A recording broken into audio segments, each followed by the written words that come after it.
Welcome to my new series of watching animated true stories. The one we're watching today is My Name Destroyed My Life. And is destroyed misspelled? Here we go.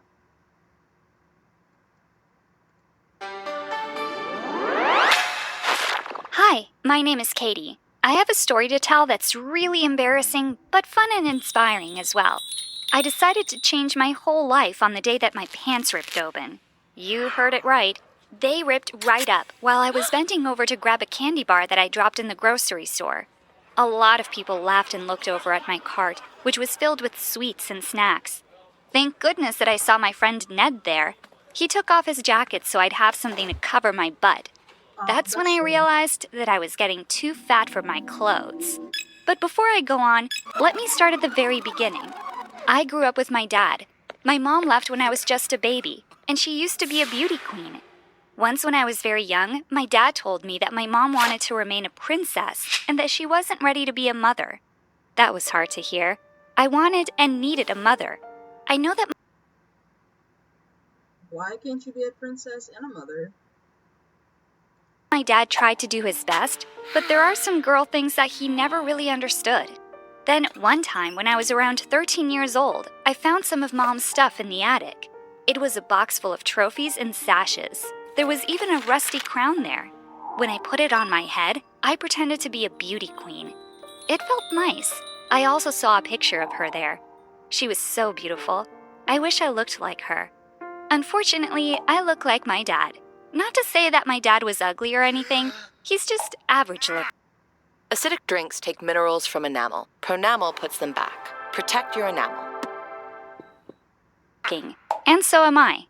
I didn't look like a cover girl at all. Do you want to look like a cover girl? Then keep watching and don't forget to click the like and subscribe buttons. Feel free to leave a comment too. The fact that I wasn't pretty never really bothered me when I was younger. Since I look a lot like my dad, he often let me join him in his hobbies. So I learned how to change a flat, replace a battery, and tinker around with house repairs. I enjoyed those quality times I had with Dad. Then I turned 16. I didn't want to get all dirty anymore. I started to notice boys. Some of them were super handsome. I used to pray that one of them would ask me out. No one did, however. They never even noticed. New age, why don't you just ask them out? Me. The only boy who hung around me was Ned, and that was because he was my neighbor. I pretended that I didn't care a lot about dates and pretty clothes, but in truth, I wanted to dress up. I wanted a real date. I wanted to be pretty. It was that summer when my pants ripped.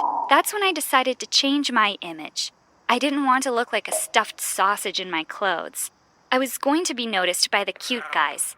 I wanted to be popular. I wanted to be a knockout. I wanted them to call me Cutie Katie. To start with, I needed a new pair of jeans. I went to the mall and saw a lot of pretty things, but I also saw the popular girls in school. They were talking loudly and I could hear them talking about me. Isn't that a girl that goes to our school? Yeah, I think she's shopping for new clothes. God knows she needs it. She's never going to fit into skinny jeans with those big thighs.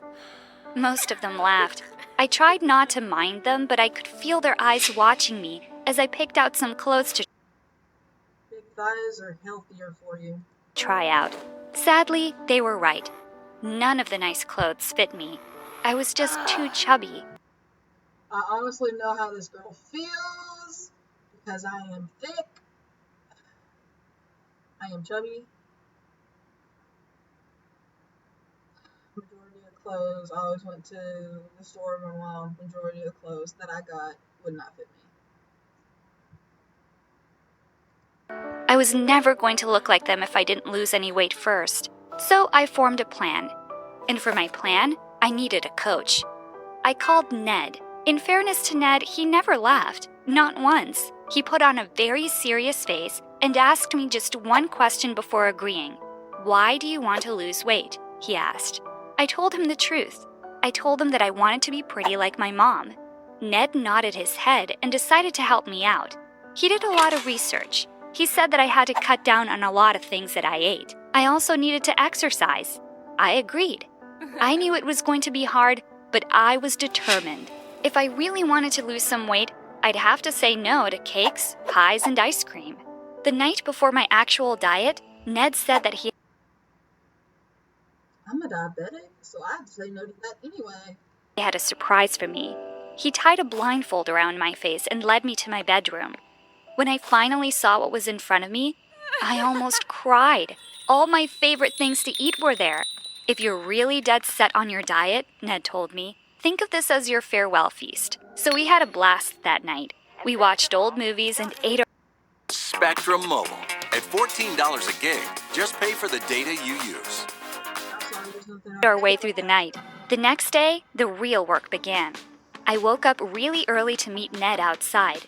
We went jogging after dawn. Why does Ned look like Senpai but in a green suit?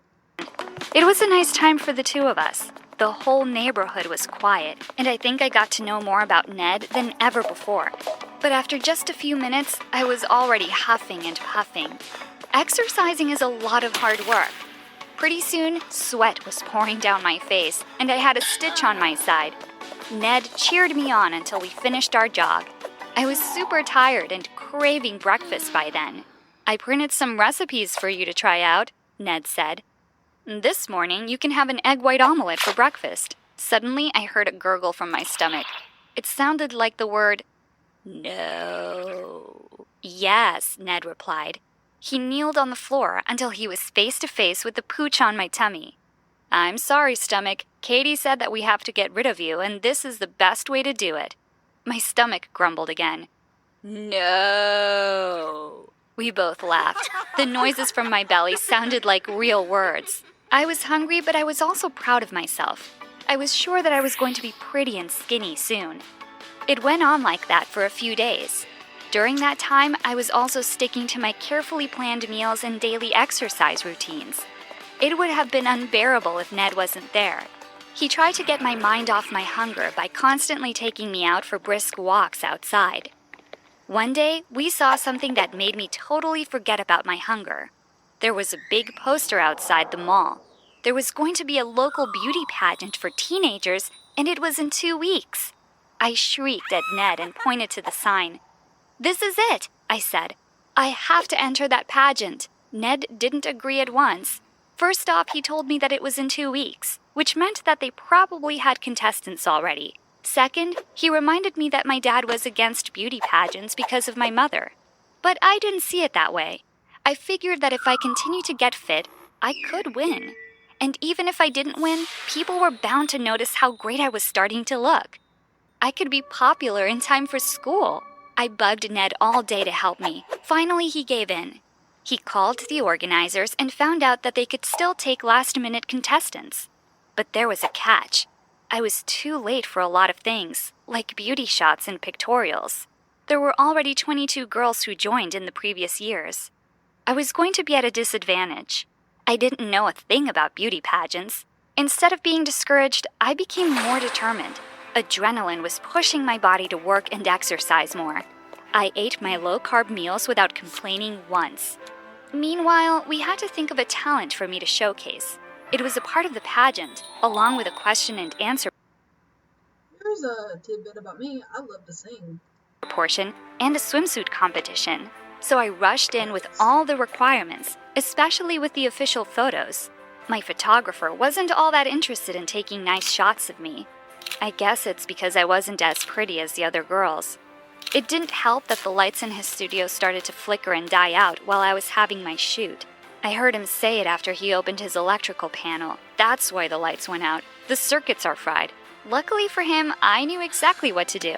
Expertly, I told Ned to run to the hardware store for some parts. In no time at all, I had changed a circuit breaker and the lights were on again. Wow, the photographer told me. Where did you learn how to do that? You're not the typical contestant I expected at all. We chatted a lot about home repairs and even car maintenance. I was happy posing for the shoot. I figured that if I didn't win, at least I already made one friend.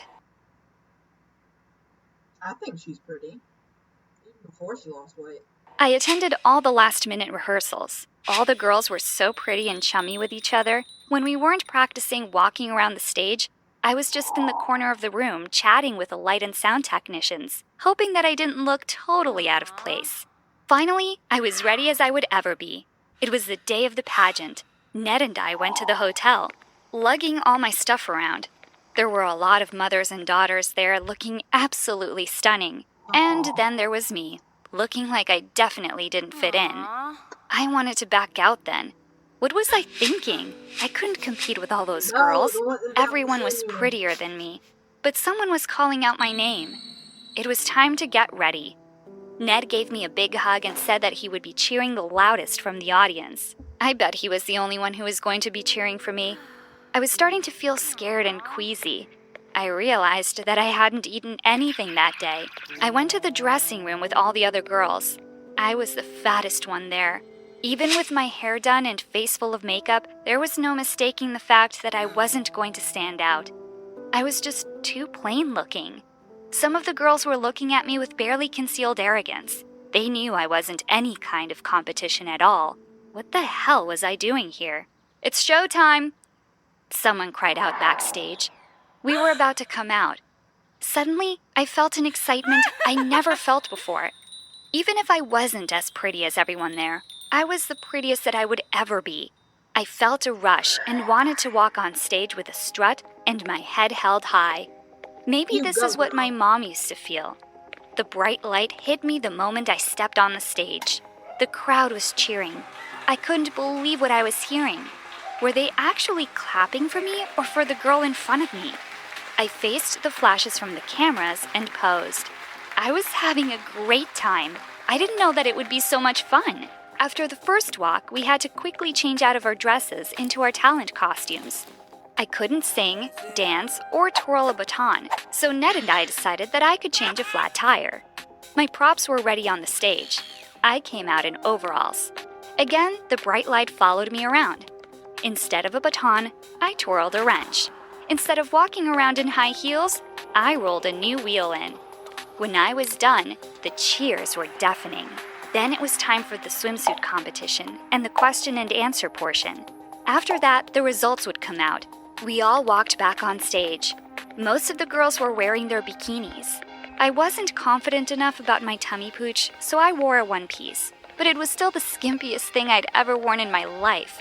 But I didn't have time to feel self-conscious. I wanted to hear the cheering of the crowd again, so I walked out confidently.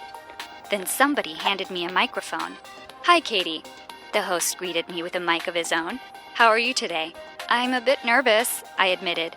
I could see Ned in the audience with a big smile on his face. The host finally asked me the question, "Why did you join the pageant tonight?" I took a deep breath and answered, "Well, I know that I'm not really beauty pageant material, but it's always been a dream of mine. I wanted to prove myself that if I worked hard enough for something, I can achieve anything that I set my mind to. A few months ago, I never thought I could look this skinny. But here I am, standing in front of everyone in a bathing suit." The host laughed. Then he asked me if I think I should win. Unfortunately, before I could answer, my stomach answered first. It grumbled a deep "no." Everyone laughed. I was beyond embarrassed. I wanted the floor to open up and swallow me, but the clapping and the cheering followed. I spoke into the microphone again. "I guess my stomach has other plans for the night," I said. "But if I win, I promise to treat my stomach to some pie tonight." I flashed an embarrassed smile at everyone. Everyone was still giggling. I couldn't help it. I giggled along with them. "Good job, Katie," I heard someone say. It was my photographer. He was giving me a big thumbs up. I saw that all the other photographers and technicians were also clapping for me. They were all shouting, "We're rooting for you." That's when I noticed that the lights got dimmer when the next contestant walked in. The technicians were making the lights brighter for me. I walked off stage feeling happy but a little disappointed. I knew I had blown my chance. Or to put it correctly, my stomach blew my chance for me. The girls and I stayed backstage for a while, waiting for the results. Amazingly enough, a lot of the other girls kept coming up to me. They said I did great. I complimented them as well. It was nice just sitting around with a group of pretty girls. For a while, I felt like I was pretty too. When it was time to go back out, I didn't feel the need to win anymore. I already did what I set out to do. I felt confident. I just did something I never thought I would have the guts to do. So it was a complete surprise when they called out my name. There was no chance of winning the top spot, but I still won something. I was second runner-up. Here she is, the host announced, the girl with a smile that lights up the room. I stumbled a little to get my sash, crown, and bouquet. When I looked at the audience, I saw Ned clapping and hooting. And beside him, my dad was beaming along. It was a whirl of press photos and congratulations after that. I couldn't keep track of all the people who were shaking my hand. Finally, it was time for everyone to go home. I grabbed my stuff from backstage and walked out, feeling a little nervous about facing my dad. But I didn't have to worry. He looked so proud to see me. "Congratulations, Katie," he said. "I was sitting at home wondering where you were when I suddenly saw you on TV. So I rushed here and saw Ned. He filled me in on everything. I'm so proud of you. Your mother would have been proud of you too." He gave me a hug and said that he would bring the car around. I turned and saw Ned. "Congratulations," he said with a shy smile. "You really did great. I hope you don't mind that I told your dad about everything when he arrived. I told him that you were kind of scared to tell him that you wanted to join because of the memories he had with your mom. But he said he's cool about it." I was so relieved that I started to cry. I went through so many emotions these past weeks. "Thank you," I told him. "I couldn't have done this without you. This is your win as well as mine." But Ned told me that he had won a long time ago. Suddenly, everything became clear. Everything was clicking in place. After everything I went through tonight, I realized a lot of things. I was my mom's daughter just as much as I was my dad's. I could do anything as long as I set my mind to it. And Ned was the dearest person in the world to me. I leaned in and gave him a kiss.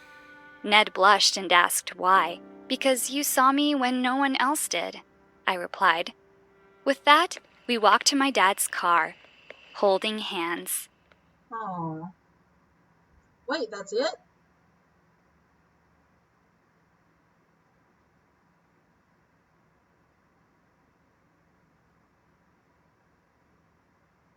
That's it? What?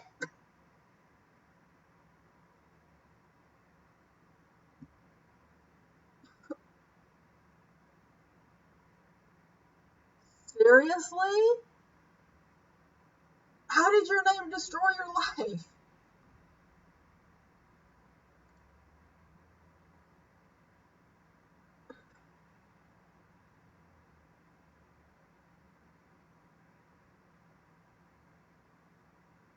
I'm speechless. Okay, anyway, thank you for watching this video. So many things I want to say, I can't remember. Leave a like if you like this, comment down below, subscribe, and I'll catch y'all in my next video. Bye!